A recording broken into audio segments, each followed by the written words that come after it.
We are 5 weeks into the fantasy football season, so it's time to do a little buying and selling. On this week's 4 fantasy football things you need to know, I'll run through some players to buy low on and some to sell high on, plus, as usual, a few names off the waiver wire. Let's start with some buy low candidates to trade for. How about Lamar Jackson? He's 11th in fantasy scoring through 5 weeks, and although I don't think he'll have another bonker season like he had in 2019, he's gotta be better than this. I'd trade for him. Some others I'm intrigued by. See if you can get someone with Deebo Samuel to deal him after 2 subpar games back from injury. I don't know if David Montgomery counts as a buy low, but I'd trade for him with a good schedule coming up. And Zach Ertz can't be this bad, right? Now's the time to find out. Who should you sell high on? Devin Singletary is a good candidate.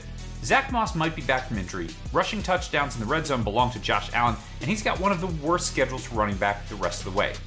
I'm also selling high on Tom Brady after last week's stinker against the Bears, and although I think Amari Cooper keeps his value as the top target in Dallas, maybe you sell high on him in case Andy Dalton hurts his top wide receiver status. The Rams running back situation got even messier this week with Cam Akers back, but there is good news for Darrell Henderson owners. The Rams run the second most among NFL teams through week 5, and Henderson led the group in carries. I think that's a trend that keeps up. Finally, as always, some names to target on waivers. Alexander Madison, Chase Claypool, Damian Harris, and Laviska Shenault.